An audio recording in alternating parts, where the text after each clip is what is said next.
Despertando a consciência, mais uma vez com vocês, para continuar os nossos desafios, as nossas perquisições, com respeito às questões da nossa vida, das nossas experiências, através dessa coisa maravilhosa que é a vida na qual estamos todos envolvidos.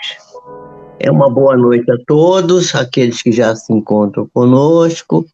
Temos aqui Léa Brum já conosco. Boa noite, Léa. E alguns companheiros que já devem estar por aí também, mas que ainda não apareceram aqui na tela. Mas daqui a pouco vão aparecendo, gradativamente vão aparecendo. Então, uma boa noite para vocês.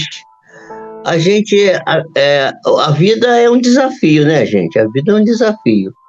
E nós estamos trabalhando exatamente com esse tema, que é os desafios que a vida nos propõe. Nós estamos toda hora sendo desafiados.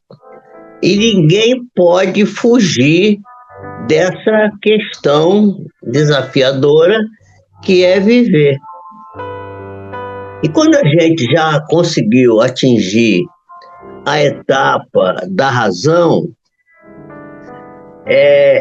essa saga do processo da evolução, da qual a gente está engajado na vida, se torna mais notável ainda o esforço que temos que fazer. Porque esse passo a passo, de enfrentando as coisas com naturalidade, vai nos levando, né? Vai levando o nosso psiquismo a se desenvolver, partindo daquele ser embrionário que nós éramos, né? E vamos arrastando de experiências em experiências, procurando, tornando essas experiências estímulos,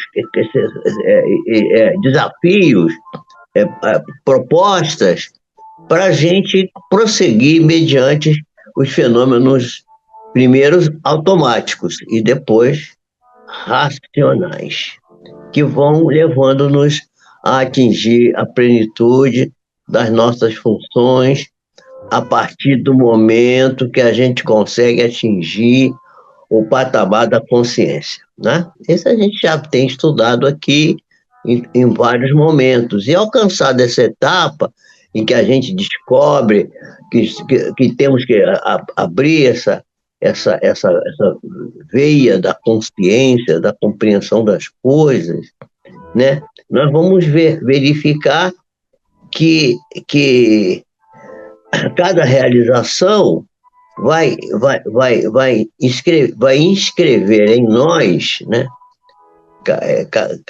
Cada realização vai inscrever em nós os painéis mais profundos da criatura como um ser, como força para coisas mais profundas, mais audaciosas, conquistas mais vamos dizer assim, desafiadoras. Ou se a gente não fizer isso, se a gente não seguir em frente, a gente vai ficar permanecendo na retaguarda, na qual a gente vai ficar preso, né? Porque quando a gente não soluciona o assunto vira problema. E problema quem deve ter é livro de matemática, e não o ser humano. Nós não devemos ter problema, nós devemos ter assuntos. E temos que ir gradativamente resolvendo os assuntos à medida que eles vão surgindo, né? Agora, conforme a gente vai evoluindo, nós vamos verificando que nós temos em nós heranças dos instintos primários, que ainda vigem na nossa personalidade, que ainda vigem na nossa memória, e que esses instintos primários precisam ser substituídos pela mentação, pelo discernimento, que vai, então, monitorando, vai comandando a claridade mental, evitando que a nossa conduta seja desenvolvida através de impulsos, né? De modo que se estabeleçam em nós as escalas de valores éticos para que os nossos desempenhos se tornem cada vez mais bem organizados, né? A personalidade, que é exatamente a condição que nós estamos vivendo na atual encarnação, quer dizer, personalidade é diferente da individualidade. Individualidade somos nós como espíritos. E personalidade somos nós como o espírito encarnado. Nós somos a personalidade. A personalidade ela fica delineada, então, com as estruturas, com os arcabouços que vão sendo desenvolvidos a partir das experiências passadas. Nós vamos tendo experiências, vamos arquivando essas experiências, e essas experiências vão servindo para gerar em nós, né? Para gerar em nós contornos mais definidos, mais saudáveis, ou se a gente não consegue isso, a gente acaba estruturando essa nossa personalidade com contornos que não são bem definidos, né? Que são, vamos dizer assim, conflitos perturbadores. Então, a gente, ao invés de ter um discernimento claro das coisas, a gente começa a ter conflitos que vão nos perturbar, né? E o ser, na sua individualidade de textura, vai se aprimorando com os conhecimentos que vai adquirindo. Por isso que a gente se esforça aqui para que a gente busque cada vez mais conhecimento, cada vez mais elementos de cultura, de conhecimento, para que a gente possa se tornar cada vez melhor. Já tem aqui várias companheiras aqui, amigos aqui que estão conosco, né? Aqui Léa Brum, está aqui a nossa querida Estela, a Graciela Duque também está conosco, a Eleni Pio está aí conosco, a Elane Santana também está conosco, quem mais? A Maria Nazaré, olha lá a Maria Nazaré. Maria Nazaré tem vindo sempre agora, ela estava vindo pouco, mas agora está vindo mais. Então, boa noite para vocês todos, né? E então nós vemos que se a gente não delinear bem essas conquistas, né, com o raciocínio, com o conhecimento, nós vamos ficar nas coisas perturbadoras, né? A gente vai ficar preso, né, nas coisas que são negativas. Então, à medida que a gente vai evoluindo, a gente vai saindo do instinto e vai desenvolvendo a sensação e depois o sentimento, que vai fazer com que o nosso íntimo se torne mais brilhante, mais adequado, de maneira que a gente possa atingir aquilo que a gente está procurando. O que a gente está procurando? A gente está procurando, na medida do possível, sempre uma questão de se tornar cada vez mais harmônico, né? A harmonia que nós estamos buscando, exatamente a harmonia da saúde, do equilíbrio, de viver com razão, racionalidade ou razoabilidade, que são as aspirações daquilo que é bom, daquilo que é bonito, daquilo que é belo, daquilo que é ideal, daquilo que é superior, que está acima na nossa vida cotidiana.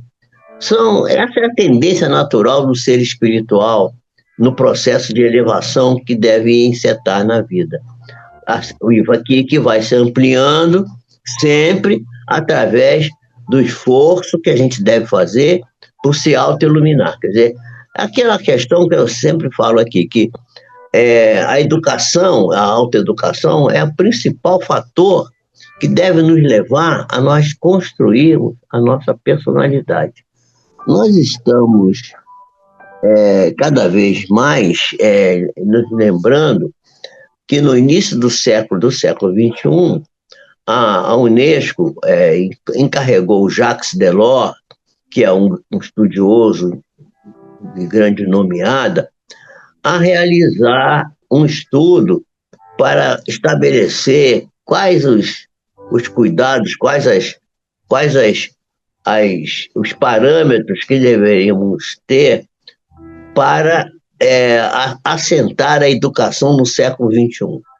E o Jacques Delors, né, um homem muito estudioso, muito criterioso, criou os 4 pilares da educação, que é palestra que eu já fiz aqui, porque eu fiz uma palestra certamente falando dos 4 pilares da educação para o século XXI, baseado naquilo que a gente tem estudado do Evangelho. A educação, né, a educação proposta, os pilares da educação proposta por Jacques Delors pela Unesco, elas estão assentadas em pilares, em bases, que estão todas elas assentadas também no Evangelho de Jesus. Então, nós vemos lá que o primeiro padrão que ele dá, o primeiro pilar, é o aprender a conhecer. O conhecimento é fundamental, por isso que Jesus: conhecereis a verdade vos libertará. Quer dizer, o conhecimento, primeiro conhecer, depois assim, aprender a fazer, né? Quando está lá na parábola do samaritano, quando perguntam a Jesus quem era o próximo. Aí ele conta aquela parábola que o homem estava caído, que muita gente passou por lá e ninguém assistiu, até que chegou um homem que era considerado de má vida, que foi assistir o homem. E aí Jesus pergunta quem era o próximo desse homem. Esse tal homem, que era o samaritano, que eles tinham horror do samaritano. E aí Jesus vai dizer assim: então vai tu e faze o mesmo. Quer dizer, o fazer, né? Aprender a fazer, aprender a conhecer, aprender a fazer. Depois vem o terceiro pilar, que é talvez o mais difícil, que é o mais complexo, que é o aprender a ser, né? Aprender a ser. Aí também tá no Evangelho de Jesus, né? Ser de perfeitos, como perfeito é o Pai que está nos céus. Olha aí, aprender a ser. Já Jesus falou de todos esses parâmetros. E finalmente, a gente vai falar, aprender a ser é o quarto, é o último. Eu deixei o terceiro para o fim de propósito, porque o terceiro é o mais difícil. É o aprender a conviver, né? E aí que Jesus vai dizer que a gente deve amar o próximo como a nós mesmos, quer dizer, conviver com o próximo como se a gente estivesse convivendo com a gente mesmo, quer dizer, considerar o próximo nosso irmão verdadeiramente, aquele que merece todo o nosso esforço. Então, os 4 pilares da educação: aprender a conhecer, aprender a fazer, aprender a conviver, que é o mais difícil, né? E aprender a ser. Então, esses pilares, eles vão nos tirar, né, da tendência natural que nós temos, vai nos tirar, não, vai nos levar à tendência natural que temos, que é de nos elevarmos.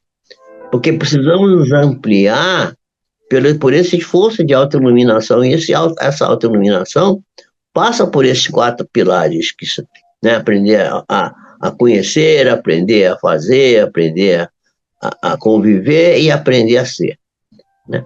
Então, a gente vai verificar que nós temos registros na nossa mente que são ligados aos nossos medos, às nossas angústias, às violências pelas quais já passamos, os traumatismos que nós vamos recordar desde as eras ancestrais, quando nós vivíamos na caverna, que éramos perseguidos pelos predadores mais vorazes, dos quais nós precisávamos nos defender. Era uma coisa muito séria. Então, esses traumatismos, essas violências, elas decorrem do nosso atavismo, da nossa tendência de permanecer no passado, né? E não encontrar as coisas que possam, as ferramentas que possam nos levar vamos dizer assim, a superar as dificuldades e criar essas ferramentas, criar resultados que se afastem do primarismo que ainda vige em nós. Né? Nós somos muito primários, ainda reagimos pela emoção, e isso precisa ser trabalhado pela nossa consciência. Não é uma coisa muito fácil, né? Então, existir, meus amigos, é também sentir-se envolvido pelas coisas, é sentir-se crescendo, é se sentir cada vez mais acima, é amar, é desenhar projetos, desenhar a vida, como diz a nossa amiga Léa aqui, que ela fala, desenhando o tempo, né? Ela fala, ela tem lá no zap dela, desenhando o tempo, quer dizer, desenhar o tempo. O tempo é uma abstração do ser humano. O tempo, na realidade, não existe. Nós devemos procurar, no nosso esforço cotidiano de se tornarmos melhores, atemporais. Quer dizer, não ter passado, não ter presente, só ter futuro. Pensar no futuro. Como que eu vou fazer para chegar lá na frente? Né? E caminhar rumo às necessidades para que elas possam ser equacionadas, logrando uma perfeita identificação entre o estar e o ser. Muita gente confunde esses dois verbos, o verbo estar com o verbo ser. Estar é uma coisa e ser é outra. Eu, por exemplo, costumo dizer assim, você é médico? Eu falo assim, não, eu estou médico. Porque amanhã, quando eu desencarnar, eu provavelmente não vou ser médico mais. O André Luiz tem um exemplo muito bonito na vida dele, naquele livro Nosso Lar, em que ele era um grande médico aqui na Terra, e quando ele desencarna, depois de ele muito sofrer lá nas regiões menos nobres da espiritualidade, ele conseguiu ser resgatado e ficou muito feliz quando ele começou a ser um faxineiro lá na colônia espiritual para onde ele foi levado. Já foi um grande avanço. Era um médico e virou faxineiro. Agora, hoje assim, mas que andou para trás? Não andou para trás, não andou para frente. Porque um faxineiro não é melhor que um médico, mas um médico também não é melhor que um faxineiro.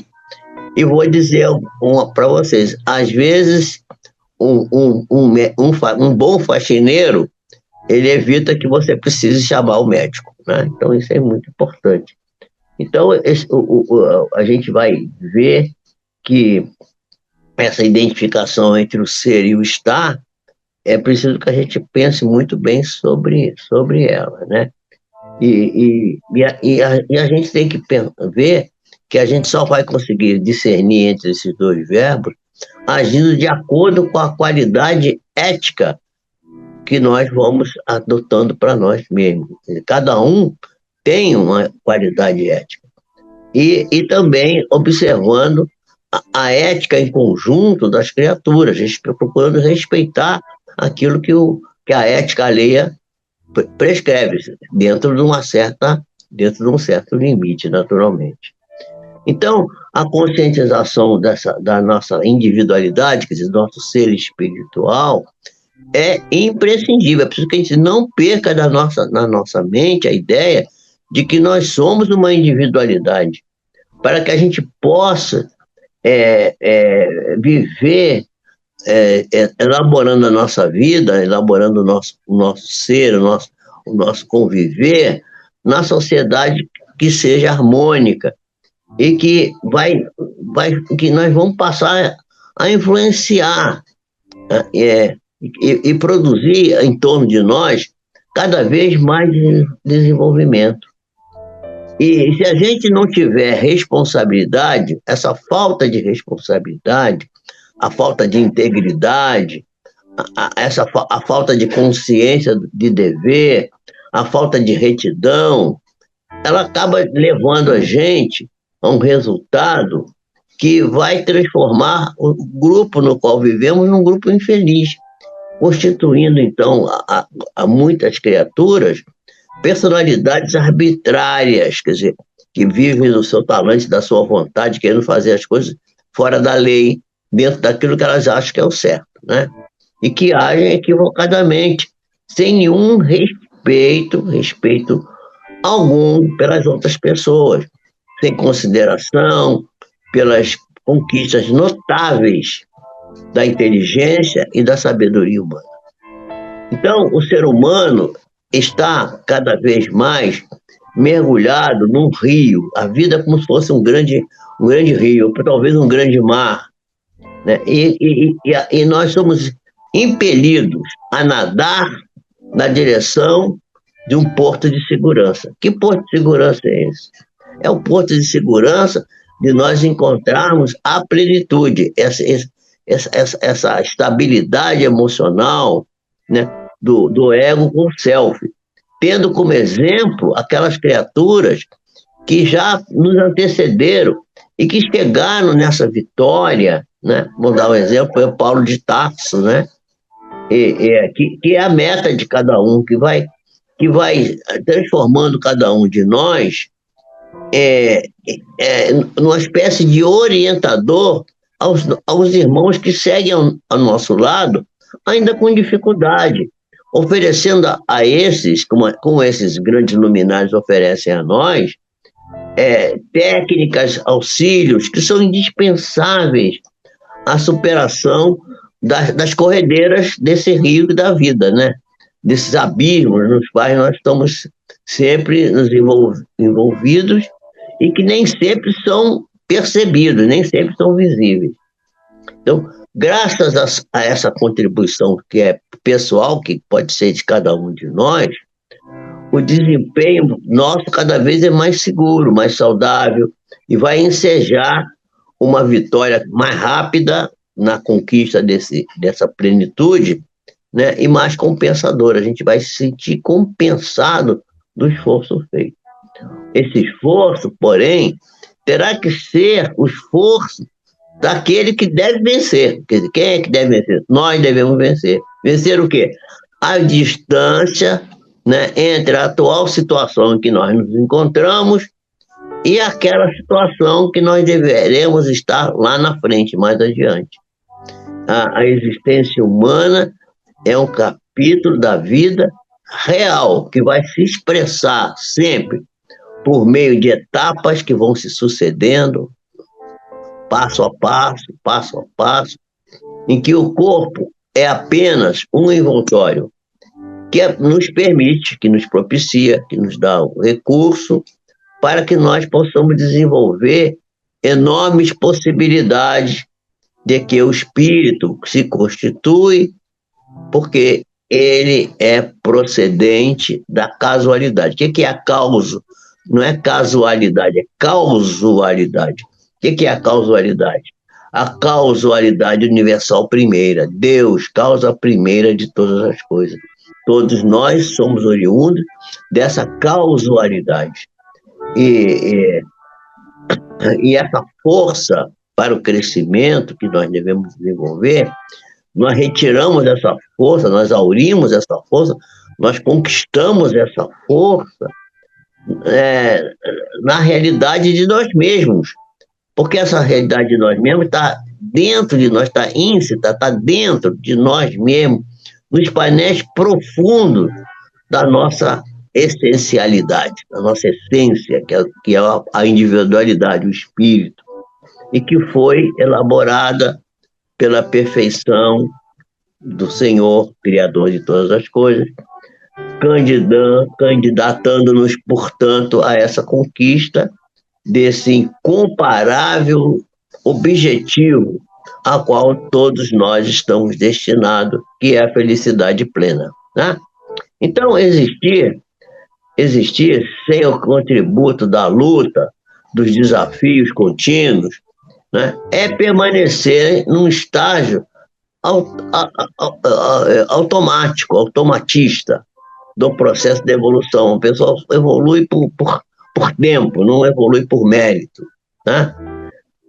Nas Forças Armadas é aquele negócio que o sujeito é promovido Ah, ele está muito antigo aí nesse cargo, promove ele, aí é promovido por tempo.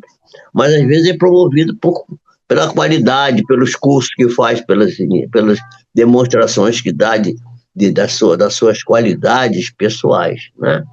E se a gente fica parado, a gente não alcança o significado psicológico que deve ser maduro e que vai diferenciar os indivíduos, diferenciar um dos outros e faz com que os indivíduos possam se promover também a si próprios, aqueles que se esforçam. Os que não se esforçam não podem ser promovidos.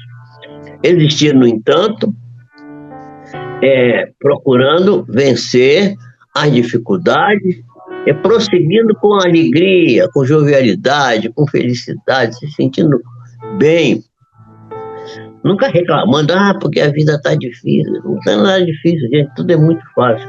A gente tem sempre que ver o lado bom das coisas e tornar a experiência máxima da nossa realidade espiritual, como aconteceu com grandes exemplos da saúde moral, da saúde emocional, que estiveram já junto de nós na humanidade, né? Sócrates, Jesus, Platão, etc, etc, etc. Demóstenes, por exemplo, foi um grande orador, né, grego, ele se esforçava até o sacrifício. E para superar as dificuldades da pronúncia das palavras, que ele era gago, né, que levaram ele a ser ridicularizado, mais uma vez ele se entregou a enunciar discursos e repetir poemas imensos, com a boca cheia de pedras. Ele botava um monte de pedra na boca e fazia uns discursos imensos, aquelas pedras doíam na boca dele. Mas ele se esforçava com aquilo e se tornou o maior orador grego de todos os tempos.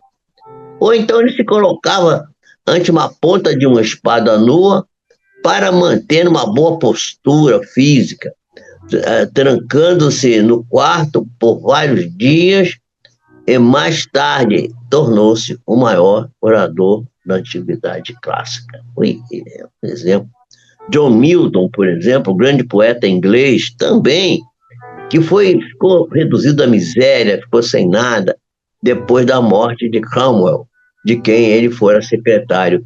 Ficou cego e ditou para sua mulher e para suas filhas, suas duas filhas, um incomparável livro que vocês, se tiverem oportunidade, devem ler, que se chama O Paraíso Perdido. Deixa eu ver quem está aqui mais aqui. Havia Nani Santana, Maria Nazaré, já falei com ela. Marieta Simões, boa noite, Marieta, seja bem-vinda. Tá tudo bem aí? Tudo bem, né? Então, O Paraíso Perdido. Beethoven também atingiu o máximo da surdez, apesar de estar completamente surdo. Ele compôs em êxtase várias sinfonias, destacando a nona, né, que é uma considerada de todas a mais bela e perfeita de todas.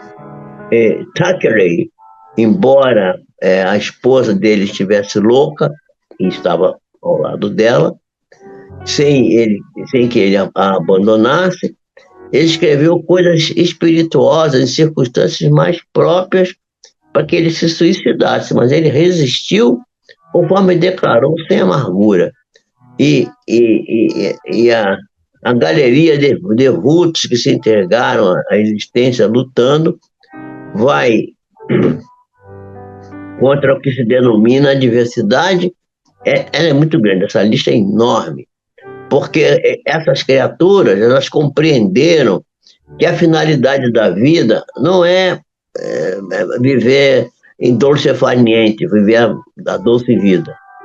A finalidade da vida é conquistar os patamares mais elevados da ética, da saúde mental, da consciência pura, e que a finalidade, então, é atingir esses patamares elevados, mesmo quando as circunstâncias aparentemente conspiram contra o êxito. E não há ninguém, absolutamente ninguém, que se encontre no mundo em processo de crescimento e de saúde que não experimente as dificuldades da vida, aquilo que a Joana de Anjos chama de camartelos, as dificuldades, as lutas acerbas, que são essas lutas que são definidoras dos rumos para alcançar as cumeadas da felicidade. Então, vencer os impedimentos reais ou imaginários é aquilo que nós devemos nos propor, nos dedicar, todos aqueles que já sonham, já pensam, né, em encontrar harmonia.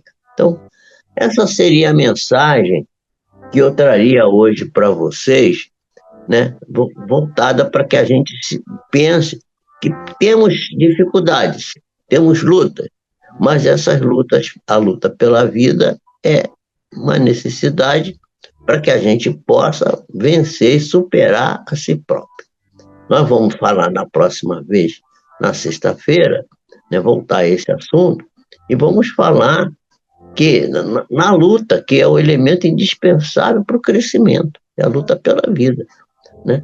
E nós vamos ver que a luta maior que nós temos não é fora, não é no dia a dia, não é nas coisas que nós vamos conquistar fora.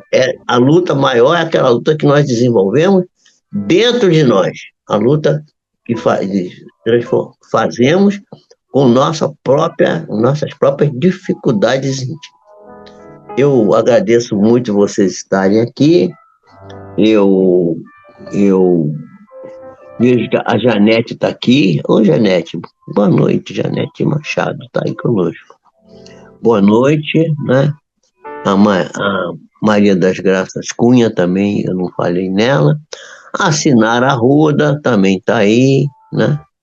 Boa noite para vocês. Muito obrigado por vocês estarem comigo mais esta noite.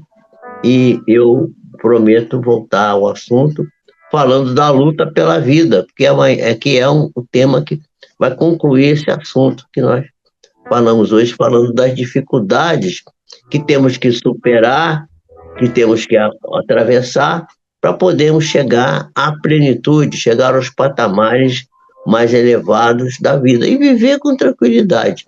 Ontem eu mandei aqui umas fotografias para o meu amigo Carlos, ontem um caminhão entrou na minha casa antiga, me arrebentou quase a casa toda.